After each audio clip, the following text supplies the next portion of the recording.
Yeah, what's going on? This is TARIQ Nasheed, and I'm chilling right here with AllHipHop.com. You better tap in. What's going on, world? It's your man Chuck Creekmur, aka Jigsaw, and I'm here with historian TARIQ Nasheed. He has a new documentary called Microphone Check: The Hidden History of Hip Hop.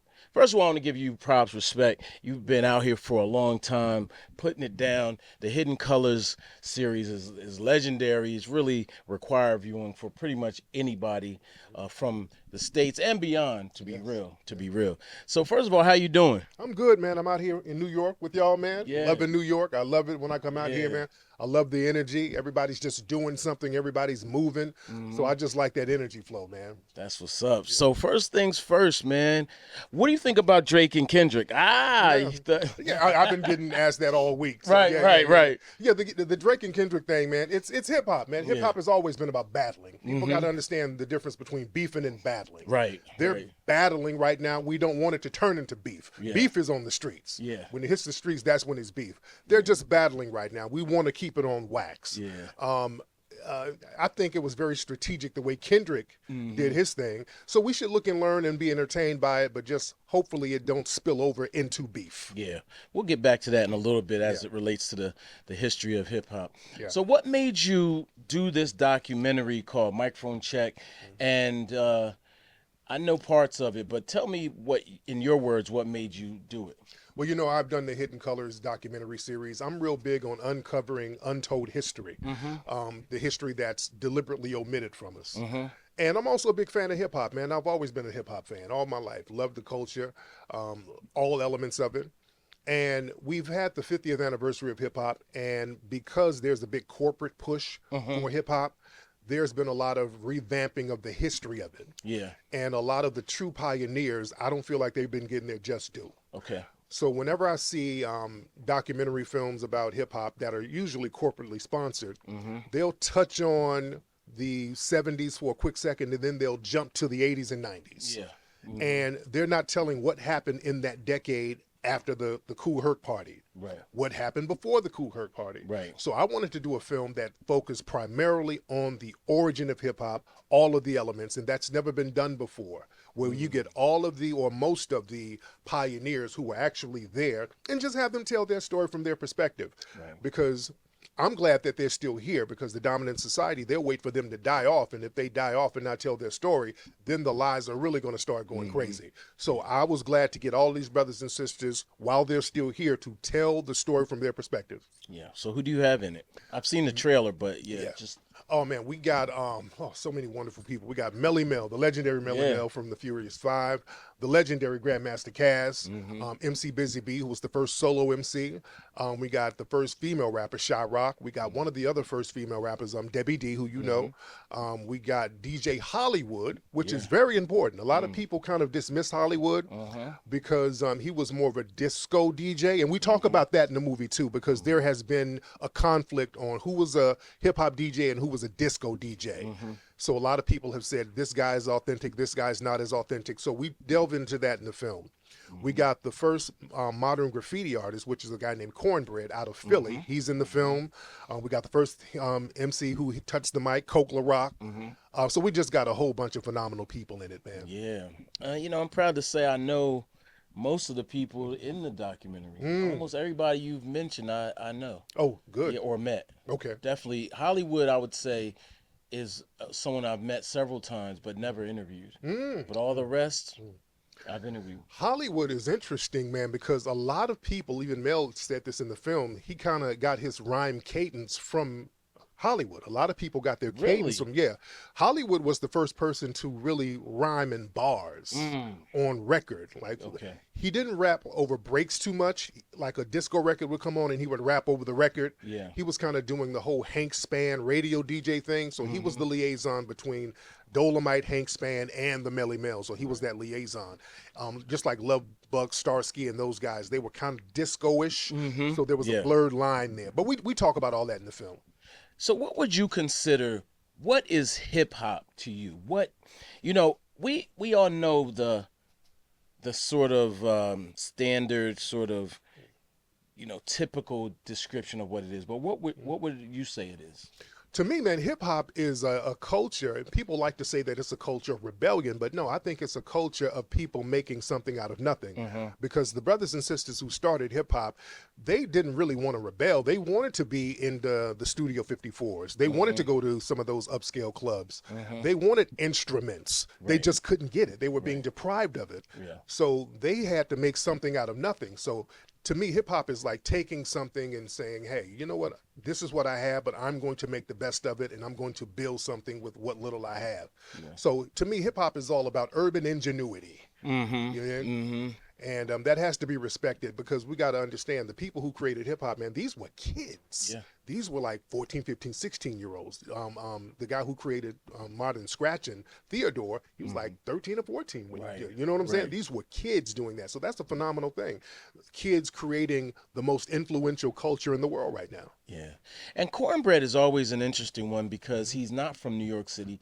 He's from Philly. And I always bring that up because when you say it started in New York City, obviously there are other elements that didn't start in New York City, but that one in particular is interesting to me because it was in the proximity time-wise or at the same time as the other elements. What do you say about that? Yeah, so he started graffiti in Philly, and that the big movement of graffiti was heavy in the late 60s in Philly, and they were the first to get media attention. There was a guy from Philly named Top Cat who came up here to New York, and then Taki and all of those guys saw him, and then they started doing it here. And then Kool Herc was a graffiti artist too. A lot of folks don't know that. So a lot of the graffiti artists, they would actually design hip hop flyers. You know, most flyers were handwritten back in the day, you dig? And they were done by graffiti artists. So that's why graffiti got tied into hip hop like that. So we talk about all that in the movie. Gotcha. Now, last year around the anniversary, the 50th anniversary of hip hop, there was a lot of conversation, a whole lot. And you were probably, you know, the lighter that jumped it all off, because there was a perception that Latinos were being excluded from the origins of hip hop. Explain in your words what you were attempting to say and get across to the people. Well, see, about the last 10, 15 years, there's been this push by the corporate media to say that hip hop was started by blacks and Latinos. Right. And they've been pushing that narrative real hard. And that's just not true. We're not taking anything away from the Latino brothers and sisters, but they came later and they did phenomenal things. But in the early stages of hip hop, and all the pioneers have said this, it was like we were just out there by ourselves. We were doing it by ourselves. And the Latino cats were the first students. And we got to be very careful with people doing that. We co-created something together, because what I've seen, people try to ease over and say, well, the Latinos actually started it first, and then we started learning from them. And that's where it gets dangerous, because then we're going to end up in the same realm we were in with country music. You dig? Yeah. We created country music. Now our good sister Beyonce has a hit country album, and they're trying to make it seem like she's a guest in the culture when it's our culture. They do the same thing with rock and roll. We created that. They do the same thing with jazz. We start letting people do this co-creation thing. You let a decade or two go by, and then they created it, and then we're guests in it. So we don't want that to happen to hip hop. This is why we're going to tell the truth about what really happened, who started it, and put some respect on that. Okay. Do you have anything to say directly to the Latino community as far as that's concerned? Like, it seems to be a really point of contention with certain folks that I know. Well, the thing is, man, the truth is the truth. When we ask people who were these Latino pioneers in the early and mid 70s who created something, nobody can name anybody. Nobody can name anything. I can name you the Coke Rocks. I can name you the DJ Hollywoods. I can name you the Shot Rocks. I can name, you can't do the same. I can show you the flyers with all of these brothers and sisters' names on it. There are no flyers with these Latino so-called legends, and not to hate on them. Again, they came later. Crazy Legs and those guys, when they came, I was a big fan of Crazy Legs in the 80s. They came and did phenomenal things, and they kept a lot of the b-boy culture going. So we give them respect for that. But to say that you're a co-creator, no. That's a little disrespectful. It shouldn't be so hard to give credit to black people for creating something. When hip hop was negative, we got all the credit. You did? When it was looked at as violent and degenerate, oh, it's blacks. Right. Now that it's a corporate thing, it's going to the Olympics. Well, other people contributed. Man, they're talking. I saw an article. They said, well, the Japanese, they should get credit too because they created the turntables and the 808 drum machine. Right. So they'll do, if we let them, they'll say everybody created it. So we have to put our foot down and say, okay, look, this is what it is. This is the definitive narrative of the story, and we're going to leave it at that. Now, black people are infamous for dropping stuff when it gets hot or when it gets popular. We, I've lost rock. We managed to lose jazz. Almost everything we've created, which is almost everything. Yeah. We managed to lose it. Now hip hop's 50 now, or 50 or so, depending on who you ask. And we are seeing seeing sort of it materialize in that way again. I mean, obviously on the corporate side and the business side, but culturally, we're seeing it too happen. Yeah. The corporate structure. Now, I was just talking about this the other day. Somebody was saying a lot of people say, well, hip hop is dead. It's not dead. It's just the rap side of it, which is primarily dictated by the corporate structure. They have infiltrated it, and then they try to dictate the direction of what the rap side is going to be because there's no balance now. Hip hop in the golden era, which was 1988. 1988 was the golden era. That's the golden year of hip hop. Yeah.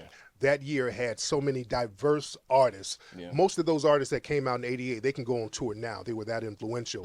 And the reason why that was a golden era was because everybody had their different style. Yeah. Hip hop had a code. You couldn't sound like somebody else. If you sounded like somebody else, you were persona non grata. They policed the culture. Remember, right after 88, early 90s, the white media started to say that Vanilla Ice was the king of rap because he sold the most records. Right. The community said, no, we're not playing that game. That's not the king of rap. You're not going to do that. You're not going to gentrify our culture. So the corporate structure they've always been trying to gentrify it. They're doing a good job at it now on the rap side, but hip hop is always a street thing. So there's nothing stopping you, me, him from going out on the corner, getting a boom box or getting a microphone and battling. So hip hop is still a street thing. But when we talk about the corporate sector, that's a different thing. What was the hardest thing about doing this documentary? Well, what was the hardest thing? You know what the hardest thing was? What was funny? I wanted to get some Latino cats in the movie. Okay. Yeah, I was trying to get some Latino guys, and I was talking to Latino scholars. I wanted to talk to some Latino pioneers, and a lot of folks were backing out. They were backing out. Nobody wanted to speak. I wanted to give them a voice, and hey, if you created something, I'll give you props. If you did something that I don't know about, I'll be glad to give you props. But nobody stepped forward. So I did want to get their voice to have them speak their side of the story, and nobody stepped forward. Do you think it was because they didn't want to contribute, or do you think it's because they feel like...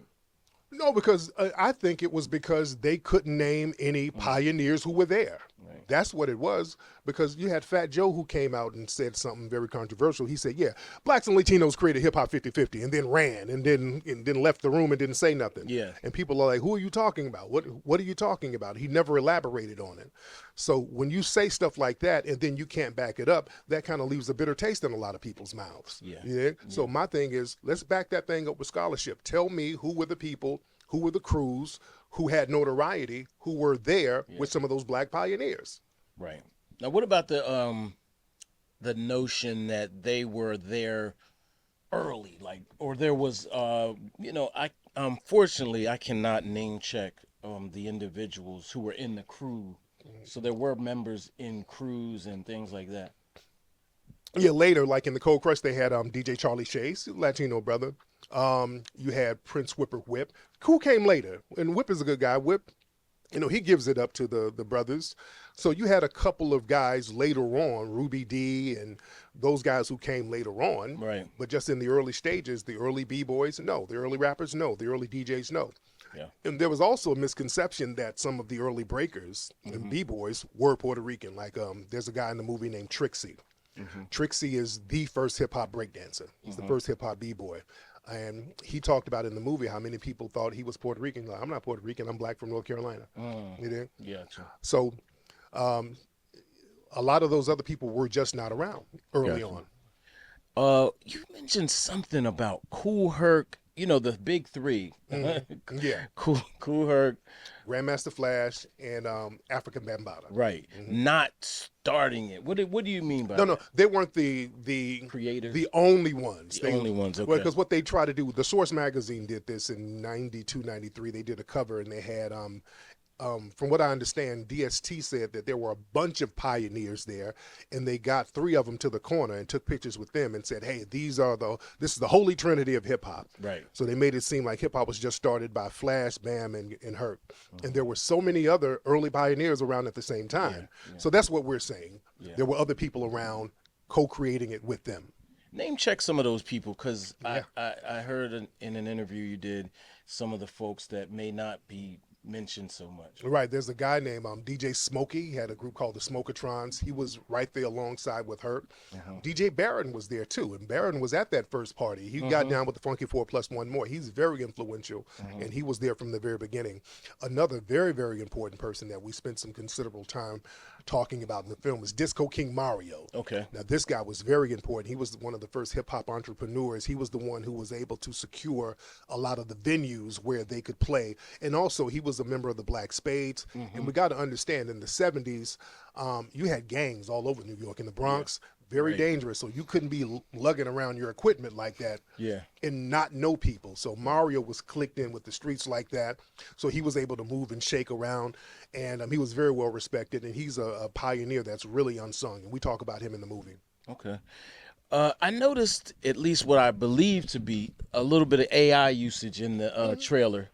Why did you use AI, and how, you know, what is that? What role does AI play? Yeah, AI, it basically, we use some of that to kind of fill in general scenes. So when we talk about there was a block party in the Bronx in the 70s, you don't have any pictures from the early 70s. Right. Unfortunately, some of the first footage of a hip-hop jam, it was in 1977, and we got that in the movie. Okay. And then there's some home footage that Herc took. Okay. But a lot of the footage and the photographs of some of those early jams came much later, and we've gotten photos from some of the pioneers themselves, but pictures of the actual jams, a lot of them don't exist in the early 70s. So we had to use some of the AI stuff with it. So it doesn't take away from the narrative. That just kind of keeps the continuity of the narrative going. Yeah. Now, who didn't you get that you wanted?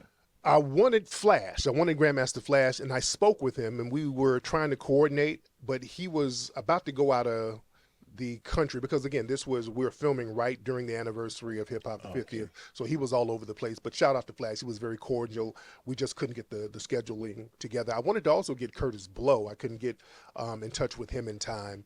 And I would have liked to gotten Herc in the movie, but Herc don't really do too many interviews like that. So you know, it is what it is. But we got most of all the other pioneers. Got it. Now, in terms of your thoughts on hip hop in general, well, how do you feel about the culture right now? I think the culture is good, man. The culture is it's still what it is, man. It's a culture that was created by us, by foundational Black Americans, and it has influenced the world, man. Hip hop culture, man. When you go to the most remote islands on the planet and you see people with their hip hop gear on, listening to the music that we created. So it's still the most influential culture that we have globally. And now it's going to the Olympics this year, and that's real big. Yeah. And the fact that it's getting more corporatized and there's sponsorships going, I think is very important that we lock down the origin story of it. Yeah. Now, I talked to Crazy Legs, and he had, I guess you could say, maybe there was how do I say this? Just put it like this. He was taken out of the mix as far as the Olympics were concerned, right? You know, in terms of, you know, just a controversial moment, I guess you could say. And I so understand why. Yeah. Yeah, there was something going on with something. Allegedly, right. But so I understand that. There's a whole thing to that, and that's not to bring that up, but more to say that a lot of the other elements outside of rap are now, there are other faces that are not Black or Latino, for that matter. So when we see the Olympics A lot of Asians on the world stage, what are we going to see, and will they pay homage to those people like Crazy Legs or others who really waved the flag for the first 50, 40 years, you know, all of them really. But he's one I know that really waved the flag. Right, and I hope they pay homage and give props. In the Olympics, you got a lot of Asian cats in it. A lot of Asian cats in the Olympics. Even on the American team, you got an Asian girl, you got a Haitian brother. So yeah, there's a lot of different faces in it, which is cool. I just hope they give props to the Charlie Rocks of the world, because he was one of the original b-boys, one of the Zulu Kings, who did a lot for hip hop and b-boying. And I hope they give props to Sasa, who was another original b-boy, and Trixie and those guys who really started it. The legendary twins. Hope they give props to them. So we'll see what they're going to do this year. Yeah. Okay. Now back to the battling. Yeah. Battling. Talk about, you know, a little bit from your vantage point, you know, the history, because, you know, with the Kendrick and Drake stuff, a lot of people were like, oh, it's, you know, now it's negative, or now it's too much, or this is not hip hop. That, you know, the other battles were hip hop. But to me, at least, the legacy of hip hop, it's inseparable. The legacy of battling in hip hop is inseparable from hip hop, even in this form. Listen, part of foundational Black American culture is roasting and doing the dozens. That's a part of our culture. We've been doing that since slavery. The reason why we started roasting and doing the dozens on each other, we do like a ritualistic insult game. That was to toughen us up so that when we go out into white society and we get called names and we get the Jim Crow treatment, we'll let it slide off our back. So we had to play this ritualistic game, your mama so dumb, your mama so fat, to kind of toughen us up to insults. Gotcha. Hip hop is an extension of that. Right. And the battle rap where you use insults, that really got started with the battle between Busy B and Kumo D. Legendary. The legendary battle. That was one of the first battles where somebody started personally attacking the opponent. Right. Instead of doing my rhymes up better than yours. I'll go down smooth like cores. It wasn't that. He's like, let me tell you, Busy B, you ain't shit. All that bomb. I mean, he killed Busy B. Busy B still wants some get back, by the way. I saw him a couple years ago. Yeah. He wanted a rematch. Busy wanted to fight. Right. Yeah, Busy, that got into Busy's ass. Right. And that launched Kumo D's career, by the way. Kumo D blew up commercially after that later on. You understand? So that set a template, and folks saw, okay, if I get the guy who's the top guy, at the time, Busy on the streets was the top guy. He was the party guy. So people saw that template, and then a couple of years later, that got on wax with the Roxanne Wars. Remember that? Yes. Yeah, of course. The Roxanne Wars. He had a hot record out. Shout out to UTFO. Yeah, so Shantae said, these guys on top, let me do a response record and let me get on. She got on. And then there were 30 other response records. Yeah. So, you know, that whole battling and beefing on record, that was born in the 80s, and it's a tradition. So as long as we keep it on wax, because all of those guys are cool now. You know?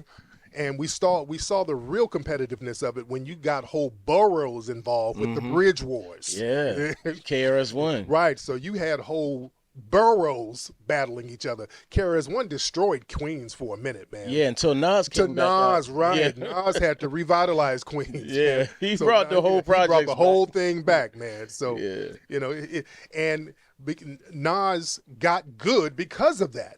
That made Nas step it up. Nas realized, hey, man, I got to represent for the borough. This dude has just shut our borough down. And Nas, the greatest rapper out there right now? Yeah, definitely. So I want to ask you about foundational Black Americans. Tell people what that means. Where did the pivot come from, ADOS? ADOS is an organization. That's an organization. Gotcha. Foundational Black American, that's a lineage. That's it. Yeah, it's not an organization. We just use that instead of saying African American. Okay. Right, that's all it is. It's a lineage. Because what happens is when we as Foundational Black Americans, we try to get certain tangibles, and we're trying to get reparations because there's a big reparations movement. So when we say we need reparations for Black people, then you got people who, like, well, hell, I'm white, but my grandma's Black, so yeah, do I get reparations? So we get a lot of people who tried to get into the mix. Okay. You get a lot of people from the diaspora who's like, well, shit, I'm Black, let me get reparations. Right. So we had to designate, say, hey, wait a minute, we got to delineate when it comes to that, because if we're trying to get reparations and then it gets muddied and then everybody tries to claim black, Oh, okay. that's going to mess it up. So we have to be very specific which black people are supposed to get reparations, and that's the foundation of Black Americans, the black people who are non-immigrants, who actually come from the lineage of the people who built the country. We're the foundation of America. I see. Okay. All right. I never heard. I didn't know that. Yeah. I did not know that. Okay. Now, Jamaicans. Kool Herc is Jamaican, and other folks in hip hop from early on have been from other places. Even I believe Flash is Flash is Barbados. right.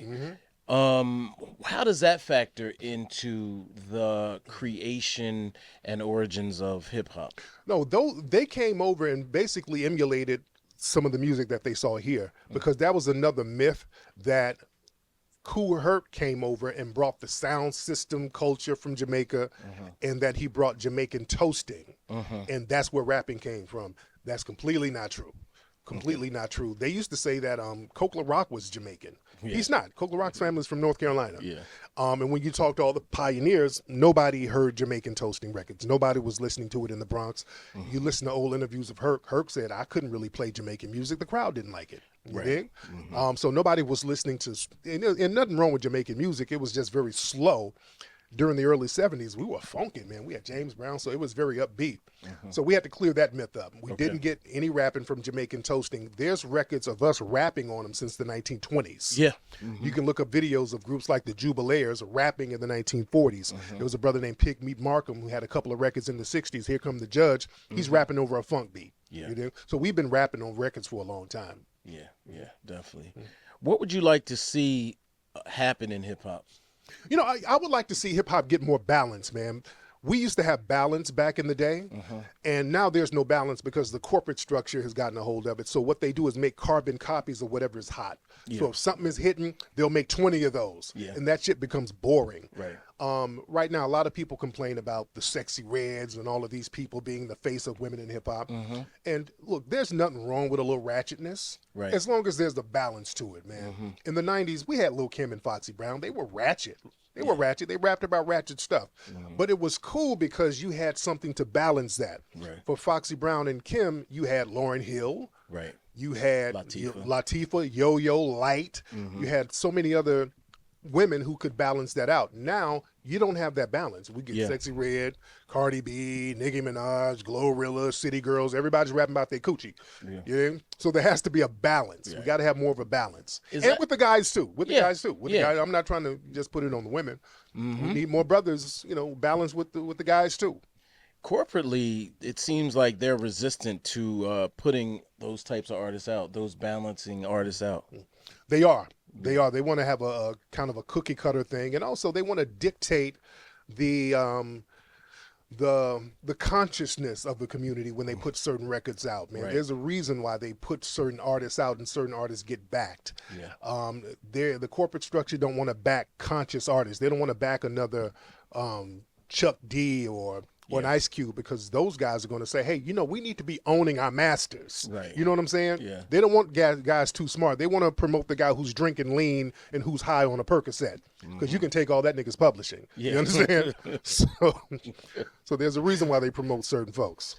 Was hip hop a revolution? Was it a cultural revolution? Was it literally gonna change the power structure and systems, and Fight the Power was a clarion call to Black America that white folks even picked up at that particular time? Let me tell you, hip hop is still a revolutionary art form. We just got to realize how revolutionary it is. And Melly Mel talked about this in the film. Hip hop has influenced the world for real. We got people all around the world dressing like Black Americans. And we didn't have to fire a shot. Right. The dominant white society, when they wanted to convert people, they had to kill people, lock them up, starve them, beat them, brutalize them. You had to do all types of egregious things, and you needed $1 billion worth of military weaponry to do it. We just did it with lyrics and charisma. The same thing. You understand? That's powerful. That's why the corporate structure has to take control of the narrative, because people listen to what rappers say. So if a rapper says, hey, let's all rise up and get our guns, Oh, just like when Ice-T did the Cop Killer song. Oh, they slow down. Hey, slow down, Ice. Right. Then they had to drag our brother. Even with Easy and those guys, when they were doing F the Police, that's when the FBI was after them and monitoring them for years. Yeah. So they understand how revolutionary it could be. That's why they have to dumb it down all the time. Hey, don't rap about revolution. Drugs and cootie. Yeah. Pop your ass. Lil Nas X, come on over here. You pop it too, you know? Yeah. So they have to muddy the waters with hip hop. Yeah. How do you feel about like a Lil Nas X? A lot of people feel A plant. He's a plant. He was a plant. That was a straight up and down plant. For them to put in an agenda. They're just pushing in an agenda. This guy was somebody who they literally planted into hip hop, and he was to influence kids. They wanted him to influence young people. That's why they have him writing. They had him put out children's books and all that. And I'm not with that. Doing that type of stuff that targets kids like that, that's not cool to me. Yeah. Will there be a sequel to this documentary? You know what? Somebody asked me that. I do want to do a West Coast version of it. Okay. I do want to do a West Coast. Yeah, because the story of West Coast hip hop hasn't been told correctly either. I think we need to know how the gang influence and how Dre and the World Class Wrecking Crew and the Uncle Jam's Army, some of those guys, how influential they were to hip hop. LA Dream Team. Right, LA Dream Team. People don't know, man, when we see these EDM shows with DJs, with all the lights and all that, and people going to see these DJs, that was started by a group, the Uncle Jam's Army. Yeah. That was a DJ crew in LA in the early 80s, and they would fill up coliseums with just DJs. So they were doing that back in the 80s. Wow. So they were very influential, and some of them ended up producing LL's one of his albums. Okay. They became, some of them morphed into the LA Posse, and then Must have been I'm Bad. Yeah, and they did I'm Bad, I Need Love, and all that. That was the LA Posse. Yeah. And they were part of Uncle Jam's Army at one point. So yeah, Uncle Jam's Army, and just so many. The West Coast hip hop is very, very interesting. Yeah. Shout out to Ice-T. He that's my should guy. be the anchor of that, because he was around for so long, so early in the game. Yes, you it know. was. Yeah, obviously a lot of his influence, his initial influence was from Schoolie D. Yes, it was. But he ran with it, and I liked his honesty. He was very honest about the culture over there. Yes, indeed. And also what they did on the West Coast, man, they showed how hustlers can get in the game and really work that thing. Right. Just like Ice was a hustler, man, and he went into the corporate structure with the hustler mindset. Hustled his way into movies, hustled his way into TV shows. Yeah. Eazy-E, street dude, Yeah. hustler, got up there and created a major record label. Suge Knight, people got to give him the credit he's supposed to get, you know. Yeah. Suge did some revolutionary things with the music industry too, with Death Row. That was phenomenal what they did. Yeah. So the West Coast story has to be told correctly too.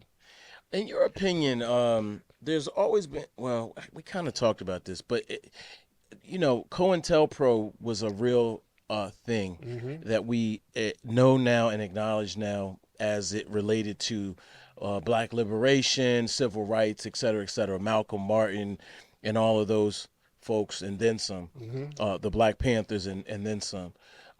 As it relates to hip hop, do you feel as though there's a similar clandestine program, subversive in hip hop? Oh, absolutely, man. COINTELPRO didn't go anywhere. That didn't go anywhere at all. And people, man, y'all really have to study those COINTELPRO papers and understand how deep it was. Right. The FBI, man, they infiltrated all sectors of Black society. They were infiltrating churches, college campuses, anything where Black people gathered in large numbers. They had ops in there.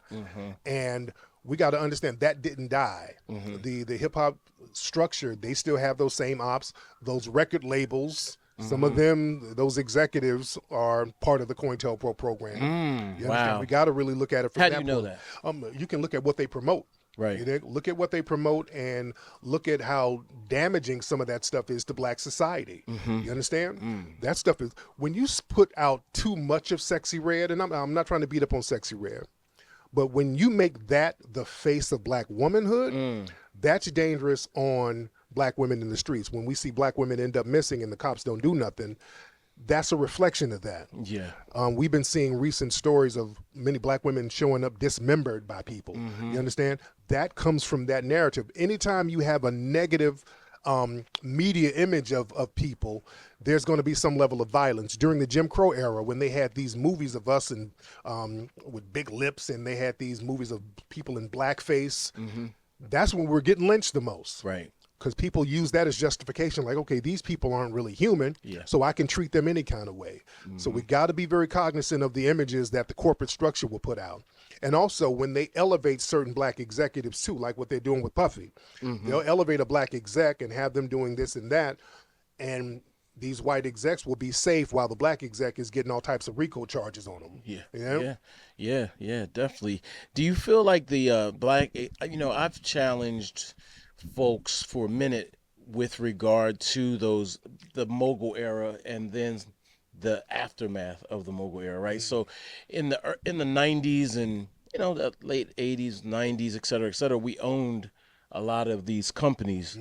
We owned them, and then we got infusions of money or bought out. And then by the end of the 90s or the early you had your cash monies and stuff like that. But even then, they were getting large infusions of money. But so now you don't really have any. And the reason why is because, look, every black-owned record label, hip-hop record label, from the very beginning, they've been hit by the feds. The FBI has done some kind of investigation. I'm talking about all of them. Sugar Hill. A lot of folks don't know. Sugar Hill, they had some federal stuff going on in the 80s. Okay. Sugar Hill Records. We know Jay Prince, Rap-A-Lot. Absolutely. Ruthless, absolutely, Death Row, Bad Boy, Master Murder P, Inc. Murder Inc. Yeah. You dig? All of them. I didn't know Master P though. Yeah, I think they did like an investigation on him too. I think they had an investigation on Master P. I think they were looking into his stuff, and I think they visited him a few times. Okay. But yeah, I think Cash Money, I think they were doing like a little investigation of them at one point. Okay. So yeah, all black record labels, they do this thing. They have some kind of federal investigation on them. All right. Well, I don't want to get too crazy, but I always wonder about Pac and Big, right? Because Pac, he was a Panther Cub. His bloodline is very, very, very, very revolutionary. Yes, it is. Big, not so much, but Big was a leader in his own right. Do you ever think about or ponder the conspiracies that perhaps that was orchestrated? No, some people thought it was, but it was like a gang thing. That was a gang thing. They jumped on a dude, man. They jumped on this guy who was kind of a certified gangster from L.A. And that's simple it's just that simple, man. Things happen very quickly. Yeah, things happen real quickly. Now the thing is, man, the conspiracy is Pac was being followed by the FBI at the time. They were following him. Yeah, there's a file on him. So why are they now just arresting the Keefe D dude? You know what I'm saying? Right. 30 years later. Yeah. They know Pac was being, followed, and, they had surveillance on him. So they do that. They do surveillance on rappers, and when something happened to them, they wait forever to do something to indict the people. Just like with Nipsey. Nipsey's store, it was under surveillance by the police. They had a whole task force surveilling his place, except the day he got shot. Right. So, ironically, I was literally going to ask you about Nipsey, just your general thoughts, because I feel like he was a game changer, absolutely mentally a revolutionary. Yes, he was. And then he was taken from us, and I wrote something, we wrote something, just theorizing. Maybe it was like. Now I think that's a conspiracy. Now that to me, because with Nipsey, they were trying to get Nipsey out of when he had the Marathon store, they had already messed with Nipsey for years. Nipsey told me they used to come and hem them up all the time. Right. And instead of him leaving and being scared away, he bought the whole complex. They bought that whole thing, and the city was trying to stop him from doing that, because that area is going to be very high value pretty soon, because the Olympics is going to be out there in 2028, I think. They got a rail system going down Crenshaw Boulevard, so that the neighborhood value is going to go up. Right. And if you have black people buying real estate in a prime area, that's always been a problem to the dominant society. There's a reason why they bombed Black Wall Street in Tulsa. They don't want us owning property and land and all that. That's real wealth. And you have this 33-year-old kid buying this prime real estate, and all of a sudden some random guy from the neighborhood shoots him in broad daylight. Right. All right. Yeah. Very suspicious. Very suspicious. Yeah. All right. So on a whole nother note, I want to know your top 5 dead or alive MCs. Number one, Rakim.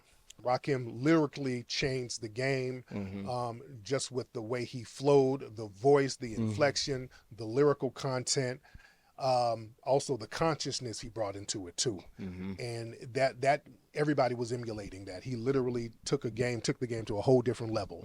So that's number one. Number two, I would say KRS-One. Okay. KRS-One, he's thorough. We know his body of work. Yeah. Third, Scarface. Okay. Scarface, Mr. Scarface. Mr. Scarface, very underrated. Yeah. Very underrated brother, man. Next one, Nas. Nas speaks for himself. And the last one, the fifth one is Ice Cube. Ice Cube. Yeah, Ice Cube is phenomenal MC. The wrong nigga to F with. Yeah. You know, I'm trying to wrap this up, but I different questions. So Ice Cube's kind of a bit of a polarizing figure now. You know, he's got so as hip hop has grown and matured, let me not position this the wrong way, but as hip hop has grown and matured, bank accounts, the numbers change in the bank.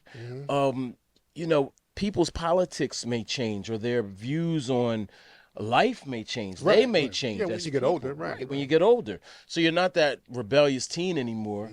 You're now a grown man trying to make money, or trying to start businesses, or trying to align yourself from a business perspective. Cube, for example, has the big three. Right. They're going against the NBA. You know what I mean? Others as well are like Jay-Z, big business. Diddy too. How do you feel about hip hop as it relates to these types of growth and these types of, aligning yourself with politically, rather than quote unquote fighting the power? Well, the thing is, when you grow, you get more established, and when you get more established, you want to get with certain entities that can help not only push your agenda, but kind of help the collective group. So I think if you align yourself with the right political structure and influence them to help your community, I think that's a good thing. Okay.